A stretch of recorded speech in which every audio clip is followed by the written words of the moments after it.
Assalamualaikum warahmatullahi wabarakatuh. Kami dari kelompok 5 akan memaparkan salah satu bab pada mata kuliah pendahuluan fisika inti, yakni hukum-hukum kekekalan dalam peluruhan radioaktif dan peluruhan alfa. Kelompok kami terdiri dari 4 orang, yakni Siti Hasanatul Amalia dengan NIM 1964005, Atika Yuni 1964014, Salsabila Fitasari Jasmine 1964024, dan Fairuzahir Roshida dengan NIM 1964003. Langsung saja kita ke materi pertama. Sejarah peluruhan radioaktif. Pertama kali diteliti oleh Henry Becquerel pada tahun 1896. Beliau meneliti pada unsur uranium. Kemudian dilanjutkan oleh Marie dan Pierre Curie pada unsur thorium, serta pada unsur baru yaitu polonium dan radium. Pada tahun 1899, Pak Rutherford meneliti kembali dengan mengacu pada daya jangkau dan energi ionisasi dari suatu materi, sehingga mampu membagi radioaktif menjadi dua kelompok, yaitu peluruhan alfa dan peluruhan beta, di mana peluruhan beta yang dimaksudkan oleh Pak Rutherford ini adalah yang dikenal sebagai beta negatif. Pada tahun 1900, Paul Villard menemukan jenis baru, yaitu peluruhan gamma, di mana radiasi gamma mampu menembus sehelai papan aluminium. Pada penelitian selanjutnya dilakukan oleh Becquerel pada tahun 1900 untuk menganalisis sinar katoda, yaitu dengan mengukur rasio muatan terhadap massa dari radiasi beta, dan dapat dikatakan bahwa radiasi beta adalah sebuah elektron. Pada tahun 1901, Rutherford bersama Frederick Soddy dapat menunjukkan bahwa radiasi alfa dan beta terjadi jika suatu inti berubah menjadi inti unsur yang lain. Berdasarkan penelitian-penelitian yang sudah dilakukan, pada tahun 1913, Frederick dan Casimir mengajukan hukum pergeseran radiasi.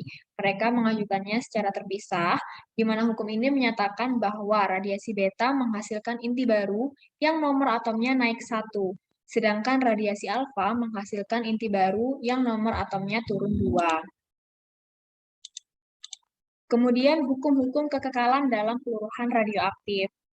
Karena pada peluruhan radioaktif itu tidak dapat ditentukan inti mana dari suatu radioaktif yang dapat meluruh, sehingga timbullah hukum-hukum yang membatasi suatu peluruhan, di mana hukum ini disebut sebagai hukum kekekalan.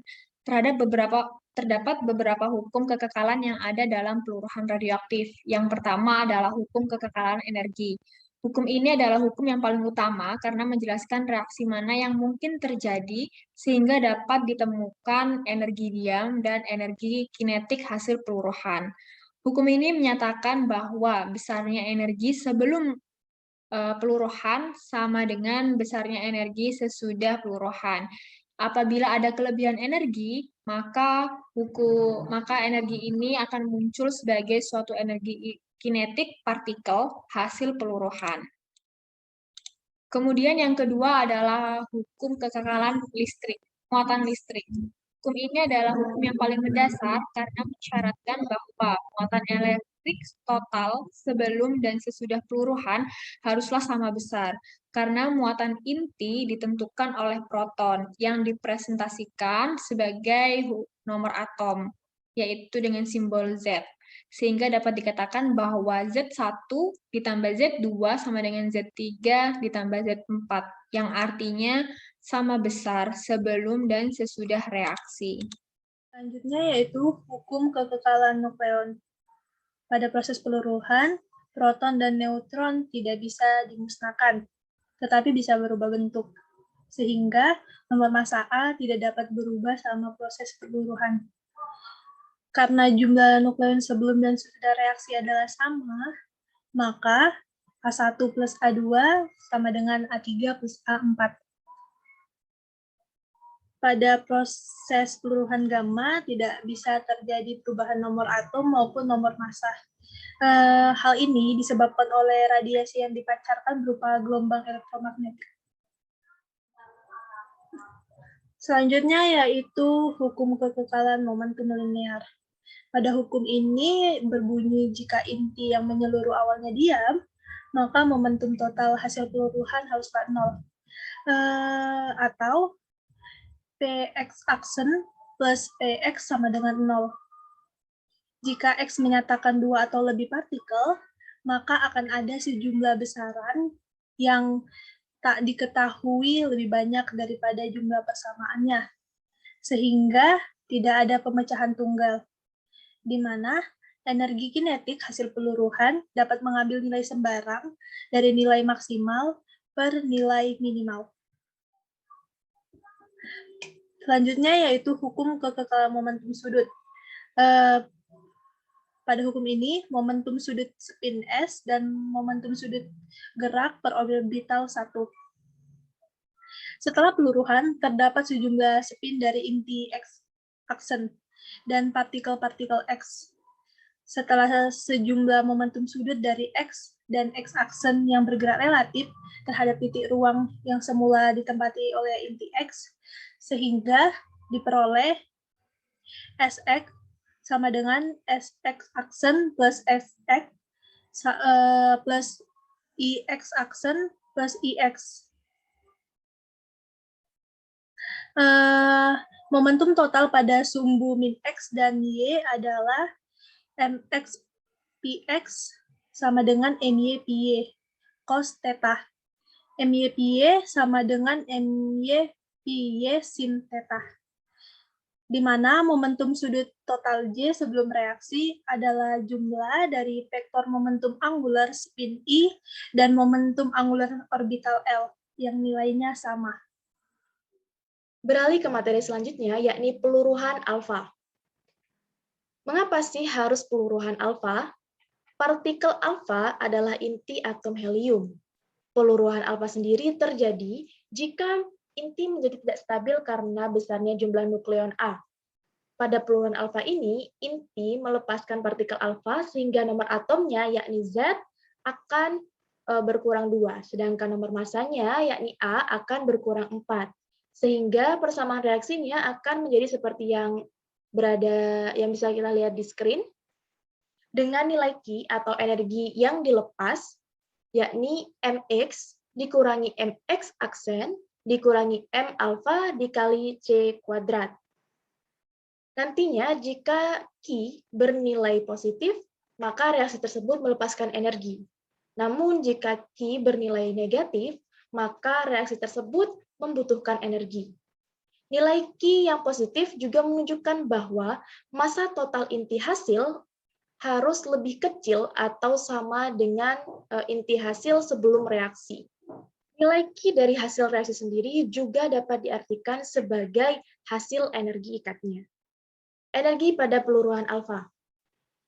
Pada peluruhan alfa berlaku hukum kekekalan energi dan hukum kekekalan momentum, di mana Mx dikali C kuadrat sama dengan Mx aksen dikali C kuadrat ditambah M alfa C kuadrat ditambah Tx aksen ditambah T alfa, di mana Tx aksen ini merupakan energi kinetik inti anak, sedangkan T alfa adalah energi kinetik dari alfa.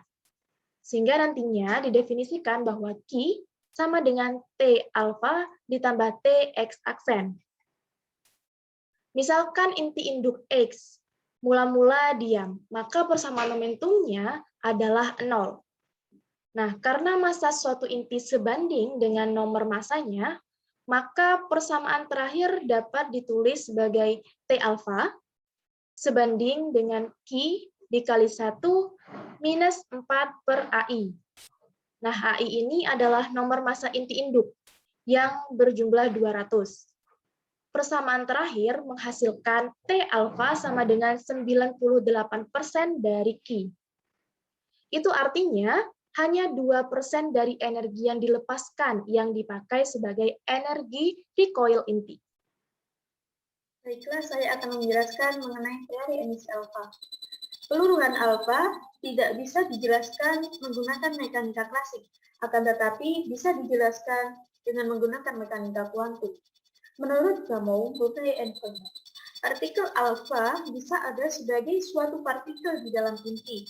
Partikel semacam ini akan terus-menerus dalam keadaan gerak, tetapi geraknya hanya di dalam inti. karena adanya rintangan potensial yang mengikutinya. Sekalipun energi partikel lebih kecil dari potensial rintangan, tetapi secara kuantum terdapat peluang kecil. Nah, tetapi peluang kecil tersebut tidak nol bagi partikel tersebut untuk melewati rintangan setiap kali terjadi tumbukan.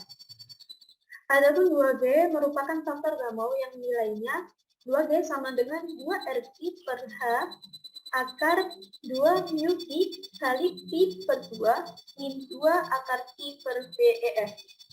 Dengan nilai RT sama dengan 2,996 ZA per TFN.